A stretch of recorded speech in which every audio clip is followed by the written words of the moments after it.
ఒక మంచి అద్భుతమైన సాక్ష్యాన్ని చెప్తాను వినండి. ఒకరోజు ఒక సహోదరి హాస్పిటల్కి వెళ్ళింది. హాస్పిటల్కి వెళ్ళగానే డాక్టర్ ఉన్నారంటే ఏమనంటే, అర్జెంటుగా నువ్వు బయటకు వెళ్ళడానికి వీలేదమ్మా, మీ వారికి ఫోన్ చేసుకో అని అర్జెంటుగా ఆమెను అడ్మిట్ చేసేసారు. ఎప్పుడైతే అడ్మిట్ చేసేసారో ఆమె మంచం మీద కూర్చొని, బెడ్ ఇస్తే ఆ బెడ్ మీద కూర్చొని ఇలా ఏడుస్తూ ఉంది. ఇదెక్కడ బాధ, ఇదెక్కడ కర్మ, ఇదెక్కడ భయంకరమైన వేదన. ఈ టైంలో నాకు ఎవరు లేరు కదా. గట్టిగా ఏడుస్తూ ఇలా దేవునితో మాట్లాడుతుంది.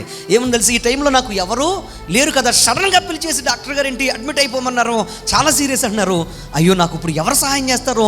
మా వారు రావాలంటే ఇంచుమించుగా 5-6 గంటలు పడిపోద్ది కదా. మా కుటుంబం రావాలంటే 5-6 గంటలు అయిపోతుంది కదా.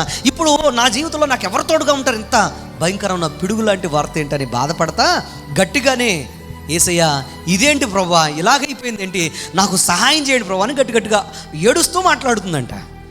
ఎప్పుడైతే అలా మాట్లాడుతుందో, ఆ ప్రక్కనున్న బెడ్ వారు అటెండెన్స్ ఎవరైతే పేషెంట్ పక్కన ఉన్నారో ఆ మాట విని వెంటనే కట్టెని అలా పక్కగా లాగి ఇలా అడిగారంట. ఏమని తెలుసా? మీరు యేసయ్యని నమ్ముకున్నారా అని అడిగారంట.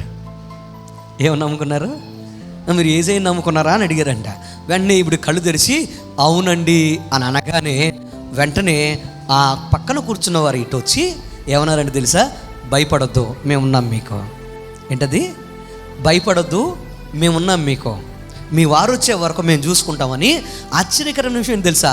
వారు వచ్చి ఈమెను చూసుకునే లోపల అన్నీ కూడా వాళ్ళే దగ్గరుండి ఆమెకు కావాల్సిన అన్నింటినీ సమకూర్చారంట. ఆవిడ చెప్తున్న సాక్ష్యం తెలుసా?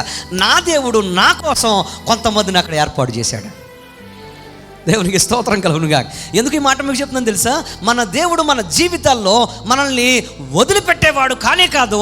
ఆయన తగిన సమయం ముందు నిన్ను ఆదరించడానికి ఆయన నామం పలికితే చాలు, నీకు ఆయన సమకూర్పును అనుగ్రహిస్తాడు.